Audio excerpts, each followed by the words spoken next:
Maya always thought she was invisible. Not in a magical way, but in the way that some people just seem to fade into the background of everyday life. She sat in the third row of every classroom, never the front where teachers might call on her, never the back where the troublemakers gathered. The third row was perfect, close enough to hear everything, far enough to avoid attention. Her morning routine was the same every day. Wake up at 6:30, make breakfast for her little brother Jake, pack his lunch, walk him to the elementary school 2 blocks away, then hurry to her own classes. After school, she would pick up Jake, help him with homework, and then head to her part-time job at the town library. It was a small, quiet place where she felt most comfortable among the endless rows of books. Maya liked the library because books never judged her. They never asked why she was so quiet, or why she always wore the same 3 sweaters her mom had bought on sale last winter. The head librarian, Mrs. Chen, was kind and never pushed her to talk more than necessary. Maya could spend hours organizing shelves, checking in returned books, and helping the occasional visitor find what they needed. Her mom worked double shifts at Danny's Diner on the highway. It was hard work, standing on her feet for 12 hours, dealing with truck drivers and tired travelers, coming home exhausted every night. Maya never complained about taking care of Jake or handling things at home. She understood that everyone had to do their part, and this was hers. At school, Maya was the girl who ate lunch alone, reading a paperback novel while picking at a peanut butter sandwich. She was the one who finished group projects mostly by herself, because she was too shy to speak up during planning meetings. Teachers liked her because she was polite and turned in her work on time, but they rarely remembered her name when talking to other faculty. This wasn't necessarily a bad thing, Maya told herself. Being invisible meant being safe. It meant no drama, no complicated friendships, no heartbreak. She watched other girls navigate the complicated world of teenage relationships and felt relieved to be outside of it all. When classmates posted pictures of parties and weekend adventures on social media, Maya would scroll past without feeling left out. She had convinced herself that her quiet life was exactly what she wanted, but sometimes, late at night when Jake was asleep and her mom was working the night shift, Maya would lie in bed and wonder what it would feel like to be noticed. Really noticed. Not just as the quiet girl who helped in the library or the responsible sister who walked Jake to school. She wondered what it would be like to have someone ask about her day and actually care about the answer. These thoughts usually came and went quickly. Maya had learned early that wanting things too much only led to disappointment. It was better to focus on what she could control, her grades, her responsibilities, keeping her small world running smoothly. Then one Tuesday morning in early spring, everything started to change in the smallest possible way. Maya was walking across the courtyard before first period when she noticed someone sitting alone on one of the concrete benches. It was David Rodriguez from her English class. Not the kind of guy who usually caught her attention, but something about the way he was hunched over a sketchbook made her curious. Most students spent their free time on their phones or talking in groups, but David was completely absorbed in whatever he was drawing. She slowed her pace slightly, trying to get a glimpse of his work without being obvious. From what she could see, he was sketching the old oak tree that stood in the center of the courtyard. But it wasn't just any drawing. He had captured something special about the way the morning light filtered through the leaves, creating patterns on the ground below. David must have sensed someone watching because he looked up suddenly. Their eyes met for just a moment, and Maya felt her cheeks burn with embarrassment at being caught staring. She quickly looked away and hurried toward the main building, her heart beating faster than it should have over such a small interaction. Later that day in English class, Maya found herself stealing glances at David. She had been in classes with him for 2 years but had never really paid attention before. He wasn't the type of guy who demanded attention, not particularly tall or loud or athletic.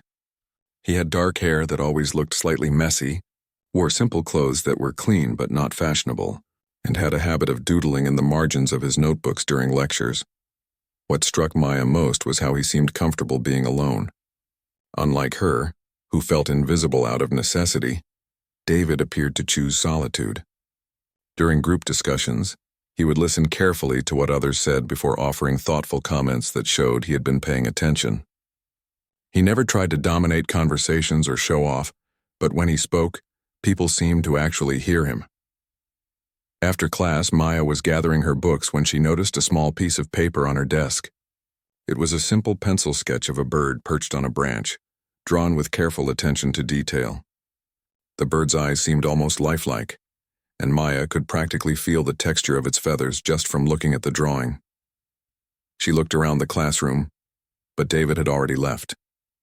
Maya carefully tucked the drawing between the pages of her notebook, unsure why someone would leave such a thing for her, but oddly touched that they had.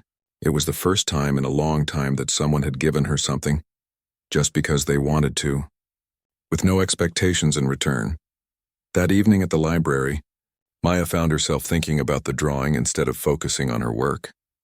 She pulled it out several times to look at it, wondering what had inspired David to sketch that particular bird, and more puzzling still, why he had left it for her. Did he leave drawings for other people too, or was this somehow special? For the first time in years, Maya went to bed that night with her mind focused on something other than tomorrow's responsibilities. She thought about the careful way David had captured light and shadow in his courtyard sketch, about the quiet confidence with which he moved through the world, about the unexpected gift that now sat on her nightstand. She didn't know it yet, but her carefully constructed invisible world had just developed its first tiny crack, and through that crack something new was beginning to shine through. The next few days were different for Maya, though she couldn't quite put her finger on why. She still followed the same routine: wake up, take care of Jake, go to school, work at the library. But something had shifted inside her. She found herself looking forward to English class in a way she never had before, and she couldn't stop thinking about the bird drawing that now lived in her notebook. On Thursday, as she was organizing returned books at the library, Maya heard the front door chime. She looked up to see David walking in, carrying a worn backpack and looking around like he wasn't quite sure where to go. The library was small enough that Maya could see him from behind the front desk, but she quickly looked back down at her work, her heart suddenly beating faster. "Excuse me," David said, approaching the desk.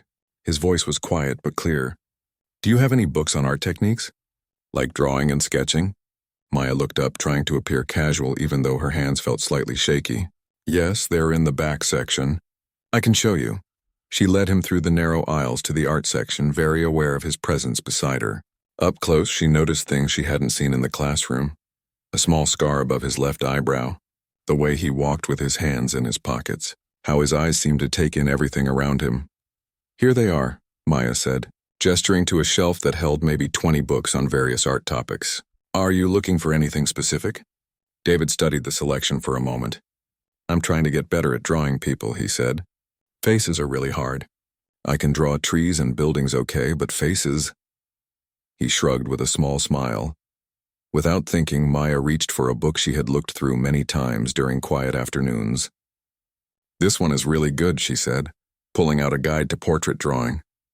"It breaks everything down into simple steps and has lots of examples." "Thanks," David said, taking the book from her. Their fingers brushed briefly during the exchange, and Maya felt a little jolt of electricity she wasn't expecting. "You know about art?" Maya shook her head quickly. "Not really. I've looked through a lot of these books. I work here, so—" She trailed off, feeling embarrassed about her lack of real knowledge. "That's cool that you work here," David said. "I love libraries. They're peaceful." He paused, looking around at the quiet space filled with afternoon sunlight streaming through tall windows. It must be nice to be surrounded by all these stories every day. Maya had never thought about her job that way before. To her, it was just organizing and checking out books, helping people find things. But the way David said it made her see the library differently, as a place full of possibilities and adventures, not just a quiet refuge from the world. "Would you like me to check that out for you?" Maya asked, gesturing to the art book. At the checkout desk, David pulled out a library card that looked like it had been through a washing machine. "I got this when I was 12, he explained with a laugh. "I kept meaning to get a new one, but this one still works." Maya smiled as she scanned the book. "How often do you come here?" "Not as often as I should," David admitted. "I usually draw at home or in the courtyard at school. But I'm trying to challenge myself more, you know? Learn new techniques." As Maya handed him the book, she found herself saying, "If you need help finding other art books, I'm here most afternoons after school. I mean, if you want recommendations or anything." David's face brightened. "Really? That would be great. I never know where to start with this stuff." After he left, Maya couldn't concentrate on her work. She kept replaying their conversation, analyzing every word and wondering if she had said the right things. She had never been good at talking to people her own age, especially boys, but something about David made it feel easier than usual. The next week, David returned to the library.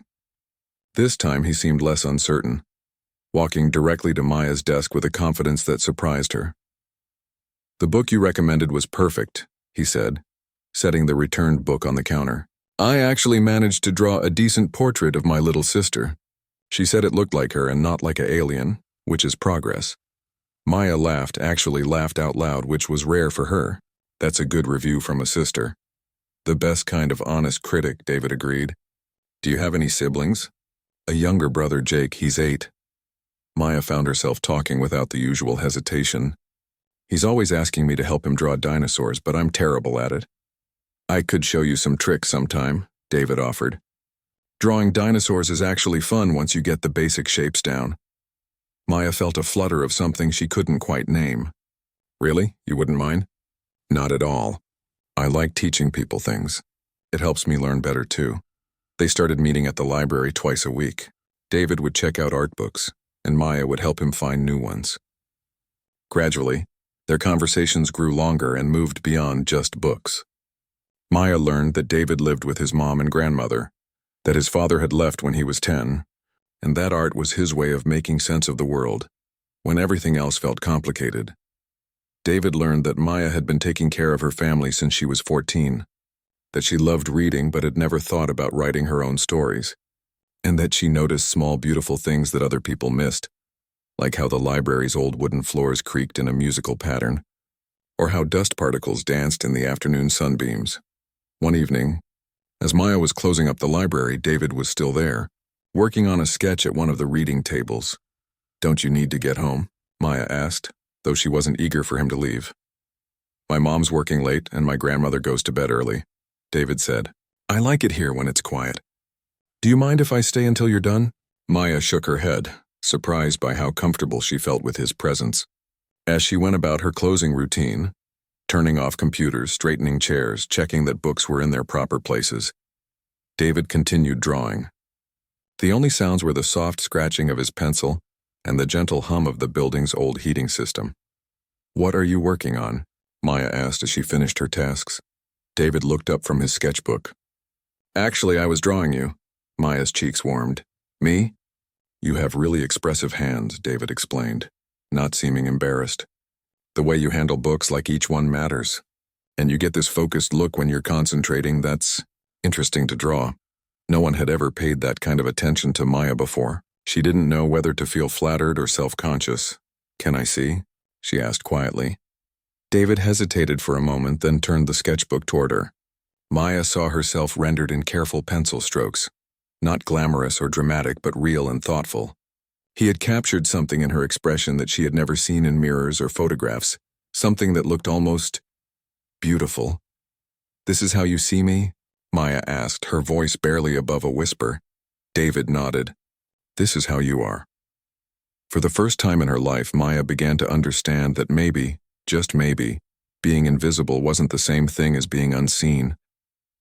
Spring arrived early that year, bringing with it longer days and the kind of warm afternoons that made everyone want to be outside. Maya had been meeting David at the library for almost 2 months now, and their friendship had grown into something she looked forward to more than anything else in her routine. Their conversations had become deeper, more personal. David told her about his dreams of going to art school, maybe in the city, and how his mother worried about him choosing such an uncertain path. Maya shared her fears about leaving Jake and her mom behind when she graduated, even though college seemed like an impossible dream anyway. "What would you study if you could study anything?" David asked one afternoon as they sat in the library's reading area. Spring sunlight streamed through the tall windows, making everything feel warm and possible. Maya considered the question seriously. No one had ever asked her what she wanted before, only what she needed to do. "I think maybe writing," she said quietly. "I've always loved stories, but I never thought about creating them myself." "Why not?" David asked, looking genuinely curious. Maya shrugged, feeling foolish. "I don't know. It seems like something other people do. People who have interesting lives or important things to say. David set down his sketchbook and looked at her directly. Maya, you notice things other people miss completely. You see beauty in ordinary moments. That's exactly what good writers do.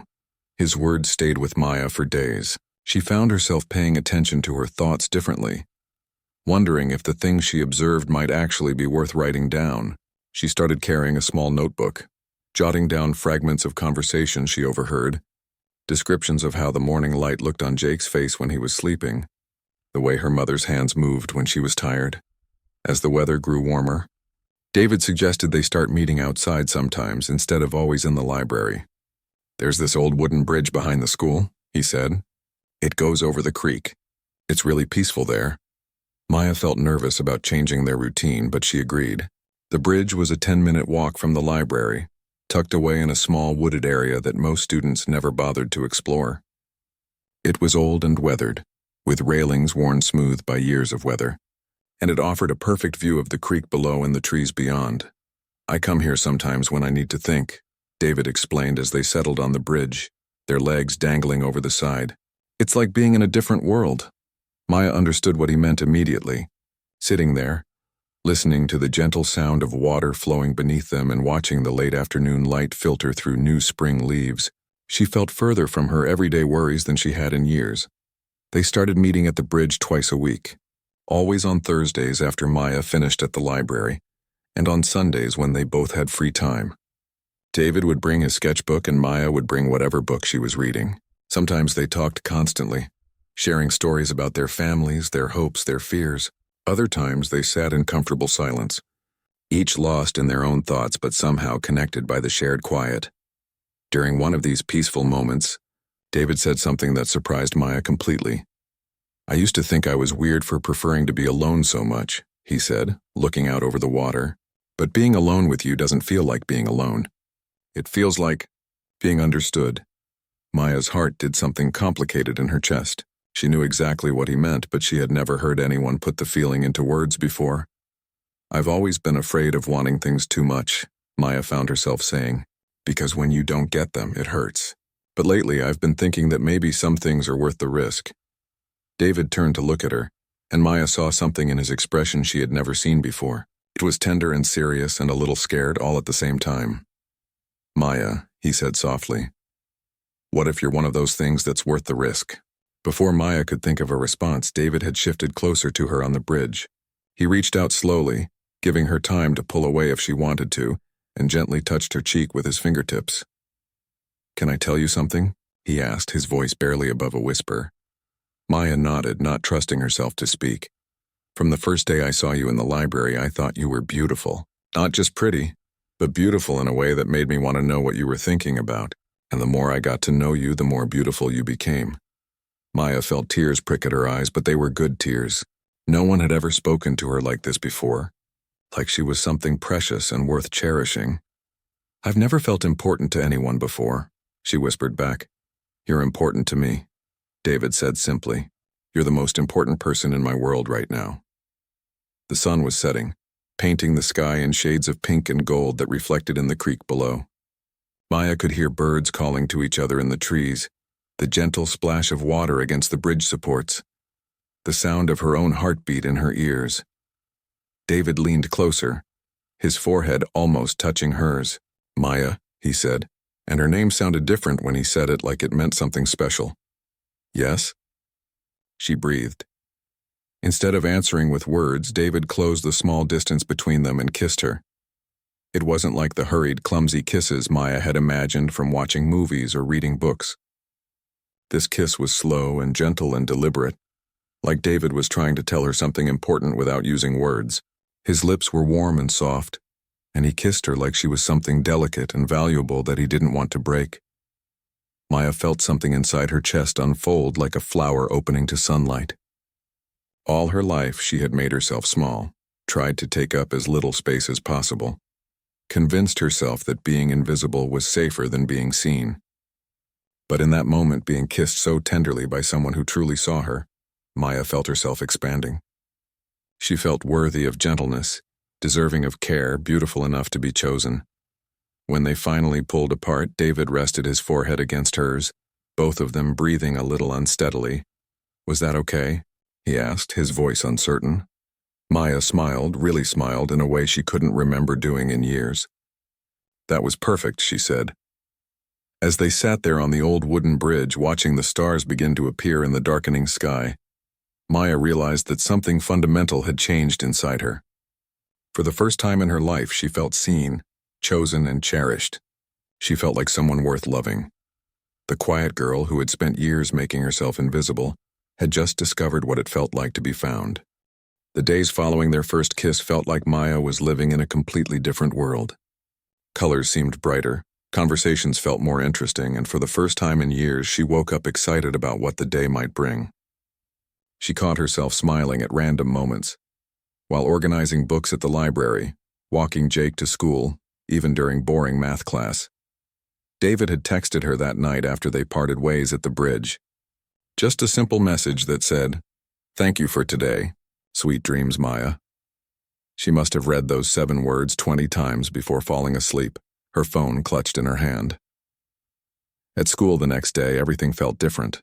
Maya found herself sitting a little straighter in English class, making eye contact when the teacher asked questions, even raising her hand twice to share her thoughts about the story they were reading.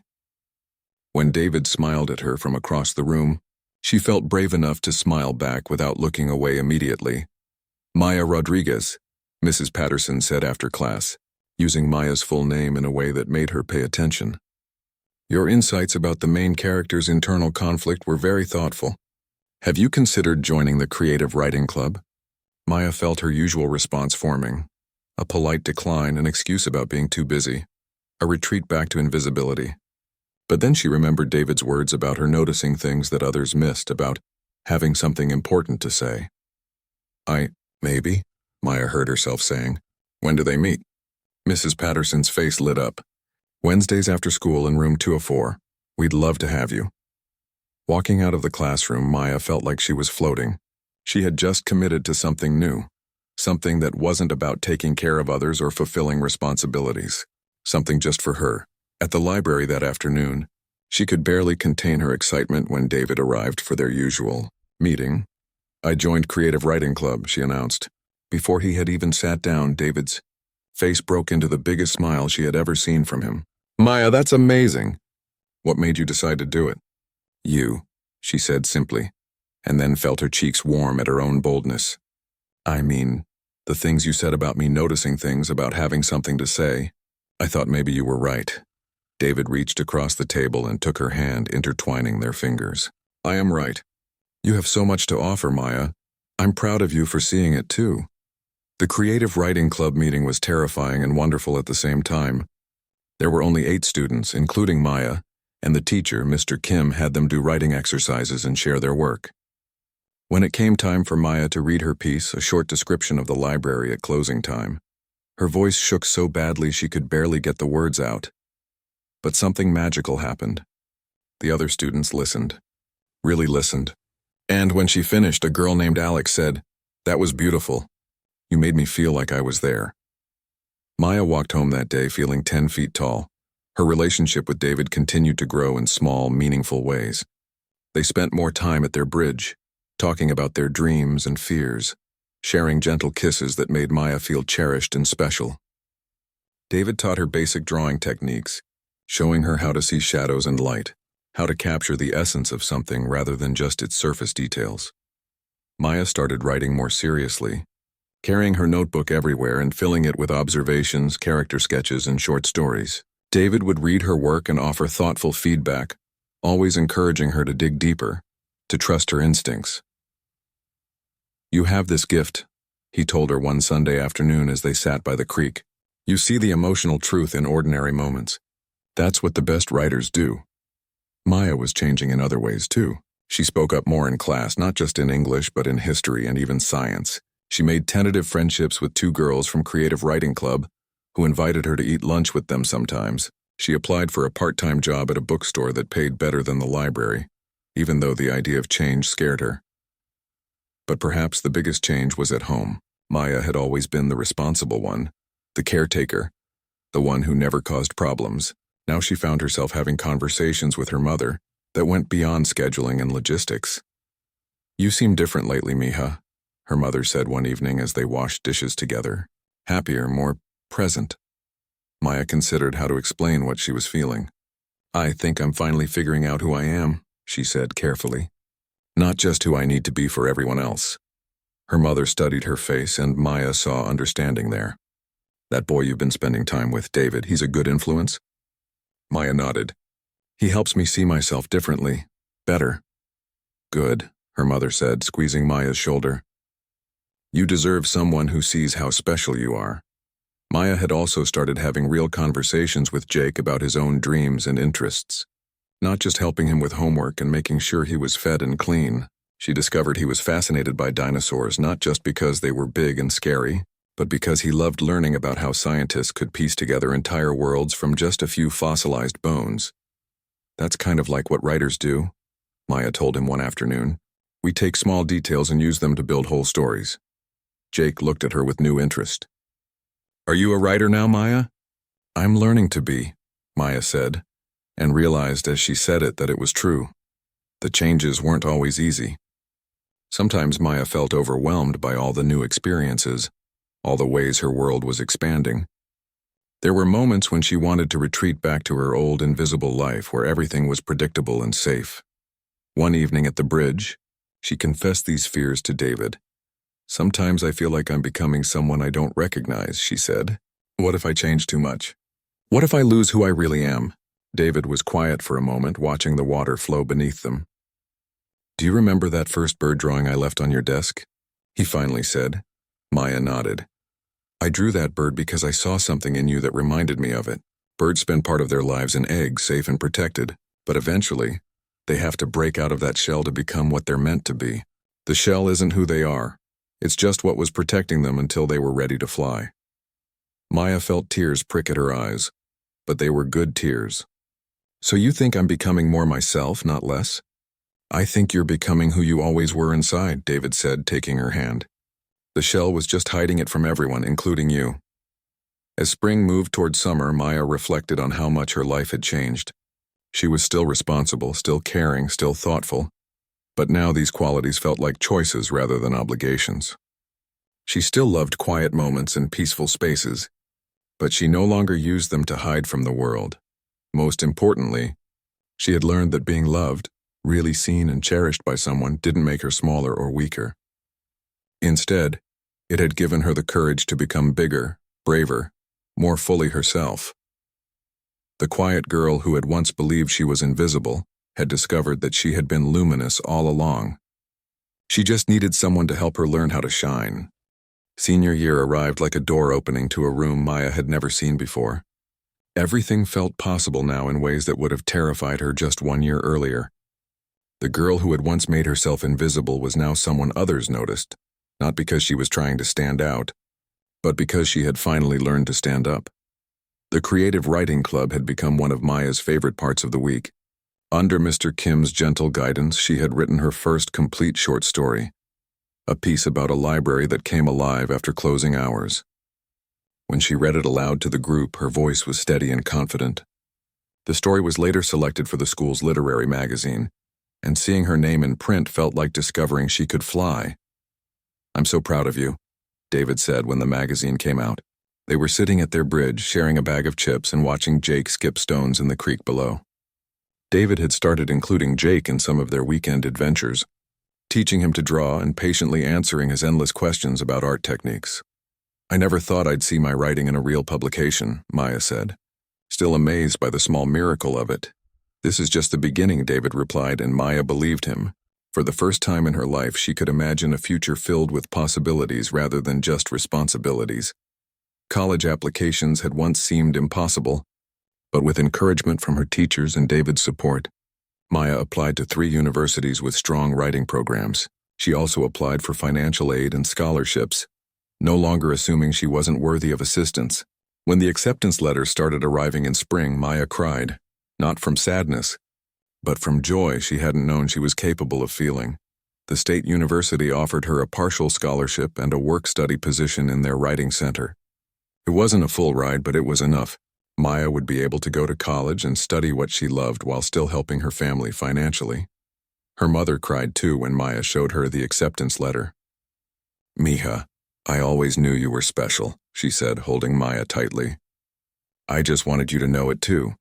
But success brought new challenges. As graduation approached, Maya faced the reality that she and David would be going to different schools. He had been accepted to an art program 3 hours away, with a scholarship that would cover most of his expenses. They both knew this opportunity was too good for him to pass up. "We'll make it work," David said one evening as they talked about the future. "Distance doesn't change how I feel about you." Maya wanted to believe him, but she also understood that they were both about to enter new worlds filled with new people and experiences. She had learned enough about herself to know that whatever happened, she would be okay. The strength David had helped her discover wasn't dependent on his presence. It belonged to her now. As spring turned to summer, Maya threw herself into making the most of their remaining time together. She organized family picnics that included David, started a small book club at the library for teenagers, and even convinced her mother to enroll in a community college course she had always wanted to take. "You're like a different person," her mother observed one evening as they prepared dinner together. "Not different bad, but different good. More yourself, if that makes sense." It did make sense to Maya. She felt more like herself than she ever had. Jake, now 9, had started writing his own stories about dinosaur adventures, inspired by Maya's example. "When I grow up, I want to be a writer like you," he announced one day, and Maya felt her heart expand with pride and responsibility. The good kind of responsibility that comes from being someone others look up to. "You can be anything you want to be," Maya told him, and she meant it completely. The week before graduation, Maya and David spent every possible moment at their bridge. They talked about everything: their memories, their dreams, their fears about separating, their excitement about the adventures ahead. "Do you remember what you told me that first day we talked about your fears?" David asked on their last evening together before graduation. "You said you were afraid of wanting things too much because disappointment hurt less when expectations were low." Maya nodded, remembering how small that philosophy seemed now. "I think you were wrong about that," David said gently. "I think the real risk was never allowing yourself to want anything at all, because then you miss out on all the beautiful possibilities." Maya looked out over the creek, thinking about how much had changed since that first day David had left a bird drawing on her desk. She had wanted so little then, just to stay invisible, to avoid disappointment, to keep her world small and manageable. Now she wanted everything. She wanted to write stories that mattered, to see new places, to meet new people, to continue growing into the person she was becoming. She wanted to help Jake discover his own talents, to support her mother's dreams, to stay connected with David even if their paths diverged. She wanted to fall in love again someday, and to be the kind of friend others could count on, and to never again make herself smaller than she truly was. "You're right," Maya said finally. "The risk was worth it. All of it." Graduation day was bright and sunny, and Maya walked across that stage with her head held high. In the audience, she could see her mother crying happy tears, Jake cheering loudly, and David beaming with pride. But most importantly, Maya felt proud of herself. That evening, as she and David said goodbye before he left for his summer job at an art camp, Maya realized something important. The kiss they had shared on the bridge months earlier hadn't just awakened her to romantic love. It had awakened her to her own worth, her own potential, her own right to take up space in the world. "Thank you," she whispered as they hugged goodbye. "For what?" David asked. "For helping me learn that I was worth loving, worth choosing, worth believing in." David pulled back to look at her face, his eyes serious and warm. "Maya, you always were all of those things. I just helped you see what was already there." Years later, Maya would think back on that conversation often. She went on to study journalism in college, eventually becoming a writer who specialized in telling stories about ordinary people doing extraordinary things. She traveled. She fell in love again. She wrote books that helped other people recognize their own worth. She and David stayed friends, though they both dated other people and built separate lives. Sometimes they would text each other articles or paintings that reminded them of their time together, always with fondness and gratitude. But the most important thing Maya carried forward wasn't the romantic relationship. It was the knowledge that she deserved to be seen, to be heard, to take up space in the world. That one gentle, deliberate kiss had taught her that love, in all its forms, wasn't about becoming smaller to fit into someone else's life. It was about becoming brave enough to be fully yourself. And Maya spent the rest of her life being exactly that. Fully, unapologetically, beautifully herself.